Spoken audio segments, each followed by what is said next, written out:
Who's ready for day 2? Yeah. All right, let's set a strong intention today that all of you are going to have a massive breakthrough. Now, let's set another intention that you're going to leave your doubts in this room. You're going to leave fear of failure in this room. You're going to leave how hard it's going to be in this room. And you're going to just get into the spirit of what you want. And let's leave those old stories here too. By the time you leave, I want them to stay in here. And let's set that intention that the next 8 hours is going to be the best 8 hours of your year, that you're working on you. That means you get out of your comfort zone. We're not worried about what anybody else thinks of us, and you don't hold back at all. So what I want to do first is open you guys up a little bit from yesterday. And I put a few slides together that I want you to really think about. And this is really, I just put it together this morning based on what I experienced in here yesterday. So our goal is for you to earn a lot more money. If you're earning a lot more money, you're helping a lot more people. But to earn more money, you can't play small. You can't have a poor attitude, and you can't let your bank account dictate who you are. You never make a decision based on your bank account. And so that is making decisions based on circumstances. And we don't make decisions based on the past. We make it based on who we want to be. And you're never going to enjoy more freedom if you don't have a high income. So we always have to be thinking of how we can earn more money. Now, some people in here have a bad relationship with money. So it's going to hit their program if that's the case. But that's your deal. Every high impactful performer is thinking every day about how to earn more money because that's how they help people. And so that's how you're going to create the freedom. And then you're going to live the way you want to be.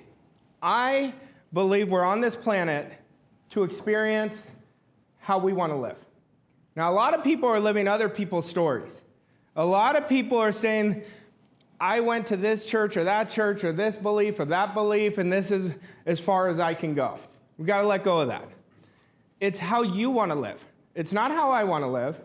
I'm living how I want to live. I want you to live how you want to live. When I was in the corporate world and I lost my job, I said, I am never going to be in the corporate world again. I made this decision that I was never going back. And that firm decision changed my life. And I dealt with a lot of pain. I dealt with where's the next paycheck going to go, which I didn't have a paycheck, so where was the next money going to come from? But I held firm because I knew I was going to be put back into a box. And I wasn't willing to go in that box. And that's why entrepreneurship comes down to two things. It comes down to upgrading your beliefs and upgrading your skill set. Now, what became clear to me yesterday, you guys are not even aware of what your beliefs are. That became abundantly clear to me. So if you're not aware of what your beliefs are, you don't know yourself. And I was talking to a table last night before everybody left, and I was talking to a few people, and I said, everything changed for me when I got to know myself. And somebody was telling me, I think it was Cordula, she was telling me about accepting and rejecting, and she goes, how often do you do it? I said, I do it every day, but not a long time because it doesn't come up anymore. I am programmed now to only think from my future self. I'm always teaching, think from your future self. Practice the power of 5. But very few people do it effectively. When you do it, it's a game changer. You will never drift if you practice the power of 5. As you study you're going to be able to know, okay, I'm on a low vibration. That means I'm thinking like crap. Or I'm really in the flow. Like, I want you to know when you're holding back. I want you to use that as a trigger. I've got to shift that right away. How do I shift it? Take action. Take one action step that'll shift it. And when it becomes your awareness, you're never going to worry about what Stephanie is thinking of me. Like, it's never going to happen. So when we're talking about upgrading the beliefs and skill set, I want you right now to ask yourself and write down, what is the one belief I must upgrade? What is that one belief? Write it down. Don't just look at me. You got to do the work. Write it down. You got it in your memory. Your memory is very inaccurate. When you have it, you can come back to it. And then I want you to write down, what is the one part of the skill set that I have to upgrade to achieve my big goal? There's one skill for all of you. It could be leadership. It could be leverage. What is that one skill set? Now,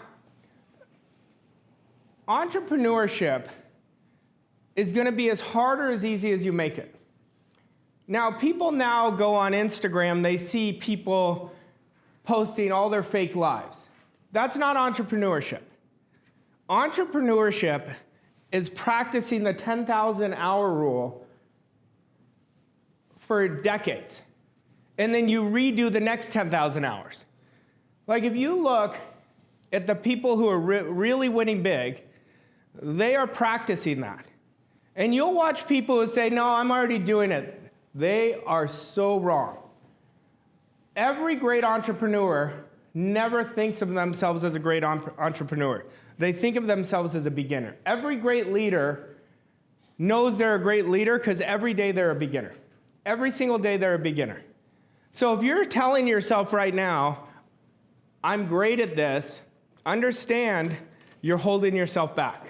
Because we have another level of excellence we can get to, but in order to get there, we want to see ourselves as a beginner. I was asking Jeppe and Casper yesterday, do you still have the same hunger you did when you first started your business? And they said, it's getting better, but we never want to lose it. We want to be so hungry and humble to continue getting better. That's what's going to take you guys to the next level. And what are those 10,000 hours that you're going to practice? That's going to be whatever you wrote on the skill set that you have to develop. And that's what you want to look at. What is that I'm going to really practice? What is the most important 10,000 hour? For you, it's selling. Like, I want you to get so damn good at it. How would you rate yourself as a sales professional on a scale of 1 to 10? 3. 3? Yeah. I think you're better than a 3, okay. But you're not much better. I would give you a 5. Okay. Your results tell me, but do you know that if I'm telling you a 5 and you guys are earning a 7-figure income, you're comfortable financially, imagine where you're going to be when you're not letting the prospect's paradigm control yours, right? That's the only reason I say you're a 5. Because you're leaving a lot on the table. And then you're not helping people as much as you can help them. They come to you to be helped. Now, they're not going to buy from you unless you give them a reason to buy. So that's why I say it's a 5. And that's where I would improve. So the 100,000-hour rule is about being intentional. And I did this event in Dallas, I told you guys yesterday. The first thing I told them is if you want your life to change today, get so damn intentional about everything you're doing. Like, I have a purpose behind everything I do. It doesn't matter what I'm doing, there's a purpose behind it. Most people have no purpose. Like, when you came in here this morning, you're going to know, did you have an intention before you walked in this room? Or did you just walk in and say, oh, I hope it's a great day. I want it to be a great day. Or did you know? Intentional is about knowing. Like, this is what I'm doing no matter what. Intention is frequency of thought. If I have a weak intention or no intention, I'm down here. There's no way, and the outside world is gonna reshape itself towards your intention. So we wanna get so clear that from this moment, I want you to see yourself as a standard of what you do. I don't care what your present results tell you, that was based on the past. It does not matter. It only matters what you do from this day on. What we did yesterday is done. So ask yourself and become as intentional and make it an obsession that I'm going to be so intentional with what I'm doing. So intentional. Like Karen, for your manual, it's done in your mind. It hasn't been done in your mind, so it's been hard. There's no intention there. And when you make it so intentional, everything is going to start coming in. Then we look at this. Now, you guys saw yesterday how many double binding messages were in this room. Would we agree? Every single person had a double binding message up there with me. There wasn't one person who did not. So we want to get rid of it, but we got to understand this. Every second, like right now, there's a thought coming in your mind. You're either accepting it or rejecting it. Now, I want every thought that you accept is going to be accepted from your goal already achieved. From your goal. And when that power flows, that's your goal. Everything is driven by the goal first in the conscious mind. And we have to get that goal in the subconscious mind, so we have to train ourselves to feel how we would feel on a subconscious level had we already achieved it. It is already done. The outcome is done before you start. Now think about that. How many of you is the outcome done before you start, or are you wishing and hoping? And be honest with yourself, because you're going to know where your program is. You're going to know exactly where it is. Now, when you get it in your subconscious mind, it's done. It is a done deal. But if we are not making definite decisions of controlling our thinking, we're never going to get that in the subconscious mind. And what happens is the old conditioning takes over. Yesterday, your guys' old conditioning took over. You saw it, right? The old conditioning takes over, and then what happens? Worry, doubt, and fear come inside of you. So you're infecting yourself with worry, doubt, and fear. I mean, we had a number of people said, I'm fear of failure yesterday. Why? Because they didn't start the process right by rejecting it. So everything from the minute you walk out of this room is coming from your future self. And you want to get to know yourself. What are my weaknesses? Outsource them. Outsource your weaknesses. I want you only working on your strengths. I don't want you, like I was telling Reem this morning, I said, I can really help you, but I think we've got to have a much better plan of you doing what you love and outsourcing what you don't want to do. Same thing for Kim. We've got to outsource and get her set up to win. She's great at the thing she's great at. That's what I want her focusing on. I don't want her focusing on what she doesn't want to do. I don't want Rick focusing on what he doesn't want to do. Now, when we infect fear, it is in our central nervous system, and every negative thought comes to us 18 times faster than a positive thought. Understand that. So when you have fear, it gets inside of you. Like, it gets inside of you like nothing ever. And you make it so real, right? When we have a fear, it's like, oh my God, it's so real. I'm not going to get this deal. Why are they not calling me back? So what we have to do is stop and understand ourselves. Understand the creation process. Understand nature tells us how simple everything is. So when I hear it's going to be hard, Jeppe said that yesterday, it's going to be hard, right? And I told him the easiest way is always the right way. That's what I've discovered. So when we get out of our analytical mind and we just come from our instinct, everything becomes effortless. Everything becomes effortless. But you've got to understand what triggers your fear, the old stories. What triggers your fear, the old conditioning. So you've got to look at that fear and say, is it real? Say, no, it's not real. It's ridiculous. Like, you guys could see other people's fears, and I asked you yesterday, you said it's ridiculous. But the person doesn't know it because they're not in control. That's why we have to control our self-talk. That's why we have to control our thinking. And the more you control your self-talk, week by week, it's going to become less and less that you're going to have to overcome the old you. It's just you're going to fuse with that new you. Now, doubt is your biggest enemy. I don't know if I can do it. What if it doesn't work? What if I do these 8 events and 2 people show up, right? What if I can't keep a 25% close rate? We're going to get you to 50%. We don't want to keep you at 25. I want you to keep getting better. I want it to get better and better and better and better.